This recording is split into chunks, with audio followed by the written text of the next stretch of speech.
माननीय सभापति महोदय जी, लगातार इस विषय पे सिर्फ सदन में नहीं, सदन के बाहर भी काम चर्चा का विषय लगातार बना हुआ है और अभी काफ़ी सारे सदस्यों ने विषय पे बातें भी रखी हैं। लगातार एक बात जो आ रही थी महोदय जी कि 543 वर्तमान में जो सीटें हैं, इसी पे आरक्षण क्यों नहीं किया गया।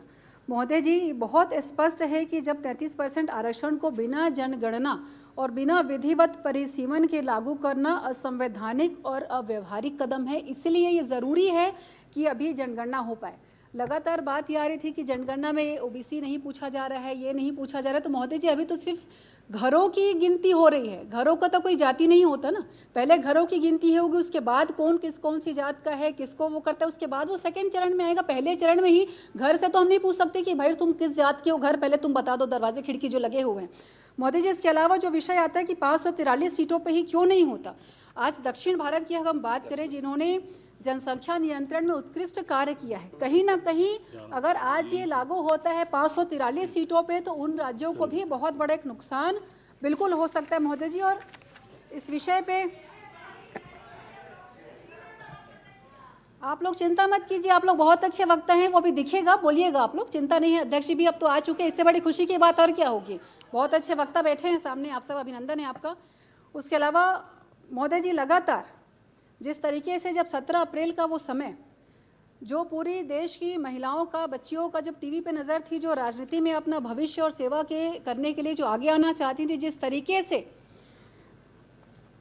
बिल गिरने के बाद में आदरणीय प्रियंका वाड्रा जी और उनकी कुछ सदस्य फिर से इनको आपत्ति होगी, जिस तरीके से लगातार मेज थपथपा रहे थे महोदय जी, हमें तो कुछ बोलने की ज़रूरत ही नहीं है, क्योंकि उसके बाद जिस तरीके से महिलाओं में जो आक्रोश था, वो आने वाले समय में जब थोड़े बहुत कहीं बच भी गए हैं, तो आने वाले समय में महिलाओं का जो प्रकोप है वो बिल्कुल छोड़ने वाला नहीं है। तो उसके लिए भी आप सब कृपया करके तैयार रहें। जहाँ तक संशोधन की बात आ रही है विधेयक में, माननीय गृह मंत्री अमित शाह जी ने बहुत स्पष्ट तरीके से ये बात लोकसभा के उस सदन में कही थी कि मैं देश का गृह मंत्री अमित शाह बोल रहा हूँ, मैं इस चीज़ की बात कर रहा हूँ। आप लोगों को देश के गृह मंत्री पे भरोसा नहीं है तो फिर क्या बात की जा सकती। लगातार आपके माध्यम से बात आया कि आपके प्रधानमंत्री, मैं फिर बोलना चाहूँगी, प्रधानमंत्री किसी व्यक्ति के नहीं होते, वो पूरे देश के हैं, चाहे वो भाजपा हो, चाहे कांग्रेस हो, चाहे वो टीएमसी हो, चाहे वो डीएमके हो, पूरे देश के प्रधानमंत्री सिर्फ राजनीति नहीं बल्कि देश की आम जनता के भी प्रधानमंत्री, जो लगातार उनके हितों की रक्षा भी कर रहे हैं।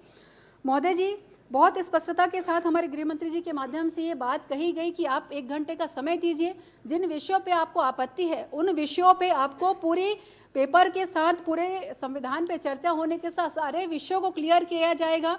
और इसके बाद जैसे ही ये पता चला कि विषय क्लियर किए जाएंगे, वहाँ जो सबसे विरोध कर रहे थे विशेष करके केसी वेणुगोपाल जी और राहुल गांधी जी, जैसे ही पता चला सदन से भाग निकले। तो अगर बातों को एक तरफा सुन करके कहने बस से नहीं होता है, दोनों तरफ की बातें, विशेष तौर पर अगर संविधान के तहत कोई बात हुई तो सुनने के लिए उसे हिम्मत भी रखनी होती, जो कि शायद कांग्रेस में या उनके सहयोगी दलों में नहीं है। महोदय जी, मुझे कभी कभी हमें यह भी एहसास होता है कि जिस तरीके से महिला आरक्षण को लेकर के महिलाओं में जो उत्साह था, राजनीतिक महिलाओं में, कहीं ना कहीं कांग्रेस के जो आला कमान महिलाएं हैं उनको ये डर सताने लगा कि भाई कहीं एक मजदूर की बेटी, कहीं एक किसान की बेटी अगर हमारे संसद में सीट में बगल में आके बैठ गई है तो हमारा जो इकोसिस्टम है कहीं वो खराब ना हो जाए। हो सकता है कि बहुत बड़ा विरोध का कारण ये भी रहा हो, क्योंकि एसी में बैठ करके बात करना महोदय जी बहुत आसान है, लेकिन अपने साथ में गरीब घर की महिलाओं को बिठा करके लेकर के आना, मुझे लगता है शायद अभी तक की किसी पार्टी को ये चीज़ें हजम नहीं होती हैं।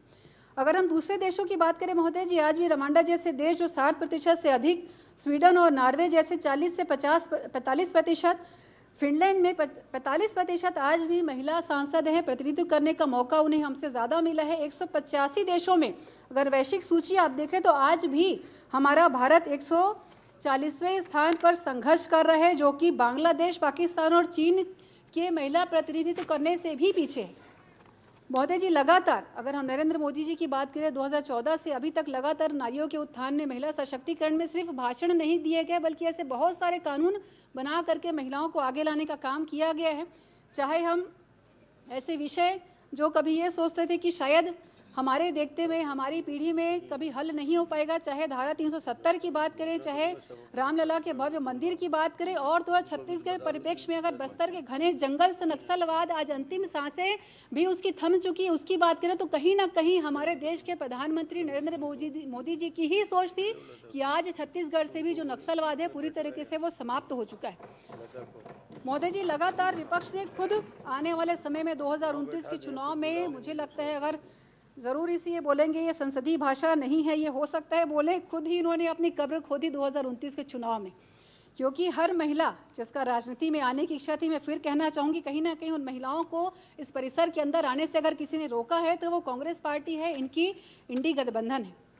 मोदी जी लगातार कभी अलग बहाने से, कभी इसी अलग बहाने से, यहाँ बहुत सारे विषयों की चर्चा हमारे विपक्षी साथियों ने की। हमारी बहुत ही सम्मानित सदस्य आदरणीय लता उसेंडी जी जब इन विषयों पे अपनी बात रख रही थी, मुझे बड़ा देख करके हम सब महिलाओं को बड़ा दुख हुआ। हम ये सोच रहे थे कि चाहे पक्ष हो चाहे विपक्ष हो, शायद तय सब यही दिमाग में करके आए थे कि आज कोई किसी का विरोध नहीं करेगा। आज हम महिलाएं जो जीत करके यहाँ पे आई हैं, जो महिलाएं आज हमें टीवी पर या सामने बैठ कर जो देख रही, कहीं ना कहीं आज पक्ष विपक्ष न बन करके इन महिलाओं की आवाज़ इस सदन में आज लाएंगे। बहुत दुख होता है मोदी जी, जब पहली हमारी सदस्या उठी, एक बार अगर उठने पे तर्क वितर्क अपनी जगह, एक बार उठने पे अगर उनके मेज थपथपा देते तो शायद हमें भी लगता कि हाँ भले यहाँ पर वैचारिक मतभेद है लेकिन मनभेद हमारे बीच नहीं है, जो कि संभव नहीं हो पाया। माननीय अध्यक्ष महोदय, उधर से ही आवाज आई कि हम संविदा से आए हुए हैं, जबकि जनता ने हमें भी चुन के यहीं भेजा है। देखिए, आपके जो हमारे भाई साथी हैं सदस्य, उन्होंने भी बहुत आरोप प्रत्यारोप किए हैं, वो बात भी आप लोगों से छुपी नहीं है। तो आरोप प्रत्यारोप तो हमारे सदन की एक कार्यवाही की एक प्रक्रिया है, उसमें दुख उस बात का नहीं है। दुख इस बात का है कि हमारे जो सदस्य उठी थी, आप लोगों ने ये बात कहा कि भाई आपको यहाँ होना चाहिए था, आपको वहाँ होना चाहिए था। मैं आप लोगों से एक ही प्रश्न पूछना चाहूँगी, महिलाओं के लिए संवेदनशीलता क्या सिर्फ महिलाओं के अंदर होती है क्या? आज हमारे भाई वो जो पुरुष साथी सदन में बैठे हैं, क्या उनमें महिलाओं को लेकर संवेदनशीलता नहीं हो सकती? क्या पुरुष है तो क्या उनके अंदर करुणा नहीं हो सकती? आप उसका जीवंत उदाहरण हमारे मुख्यमंत्री जी को देखिए। जिस दिन से वो मुख्यमंत्री बने, चाहे प्रधानमंत्री आवास की मैं बात करूं, चाहे आज मैं 1000 रुपये महतारी वंदन योजना की बात करूं, पुरुष होने के बाद भी, पुरुष मुख्यमंत्री होने के बाद भी महिलाओं के अधिकार को आज लगातार 2.5 साल सरकार बनोगे, कोई ऐसा महीना नहीं था जो हमारी बहनों को 1000 रुपया नहीं मिला। ये उनकी संवेदनशीलता है, जो एक पुरुष प्रधान समाज में होकर भी महिलाओं की भागीदारी समाज में जो रहनी चाहिए उसको वो समझते हैं। तो इसके लिए हमारे मुख्यमंत्री जी का मैं बहुत, हमारी सभी बहनों के साइड से, पूरे छत्तीसगढ़ की महिलाओं के साइड से बहुत अभिनंदन करती हूँ कि इतनी करुणा, इतनी संवेदनशीलता उन्होंने महिलाओं को लेकर के दिखाई। आदरणीय महोदय जी, मैं बस कुछ लाइन बोलकर अपनी बातें ख़त्म करूँगी, जो कि आक्रोश सभी महिलाओं में बहुत है और ये सिर्फ इस सदन के अंदर नहीं बल्कि आम चर्चा का भी विषय है। पंच से लेकर के जनपद से लेकर के जिला से लेकर के आम जो कार्यकर्ता हैं, उनमें भी ये उम्मीद थी कि कहीं ना कहीं आने वाले समय पे विधानसभा के इस पवित्र सदन में, लोकसभा के इस पवित्र सदन में हमें भी पैर रखने का मौका मिलेगा, हम भी अपनी क्षेत्र की आवाज़ बन पाएंगे। लेकिन फिर से मैं अपनी बात कहना चाहूँगी कि कांग्रेस और इंडी गठबंधन, उनके माध्यम से उनकी आवाज़ को, उनके कदमों को इस विधानसभा तक पहुँचने के लिए रोका गया है। बस मैं यही कुछ लाइन बोलकर अपनी बातें समाप्त करूँगी। महोदय जी, मैं नारी हूँ संसद के लोगों, मेरा शोभ पुराना है, मेरी पीड़ा को भारत भूमि ने देखा और जाना पहचाना है। मैं वर्षों जंजीरों में जकड़ी जैसे कोई पाषाण हुई, आक्रांताओं की बर्बरता से क्षण क्षण लहू लुहान हुई। मैं व्रती हूँ, मैं सती हूँ, मेरी अस्मिता को क्षति हुई, मैंने भी अपना रक्त दिया जब राष्ट्र को गति मिली। स्वाधीन हुई भारत भूमि पर मुझे दहलीजों पर रोका है, यह नारी के अधिकारों पर फिर उस संविधान से धोखा है। दशकों संसद की सीढ़ी से वापस हमको लौटाया क्यों, कल मिलेगा अधिकार तुम्हें, यह कर हमें भरमाया क्यों। आरक्षण मुमकिन है अभी, फिल कर पर टाला क्यों, जब कांटा निकालना संभव था तो जख्म पाला बिठाया क्यों।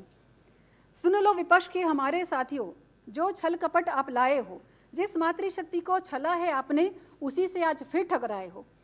ना द्रौपदी बनकर कृष्ण की राह तकूंगी, अब ना मैं मौन रहूंगी, दुर्गा बनकर हुंकारूंगी, चंडी बनकर दोहूंगी। देख रही भारत की नारी, देख रहा सारा संसार, संघर्ष करेंगे अभी हम, लेकर रहेंगे अपना अधिकार। आपने मुझे बोलने का अवसर दिया आदरणीय सभापति अध्यक्ष महोदय जी, बहुत अभिनंदन। जय हिंद, जय भारत, जय छत्तीसगढ़।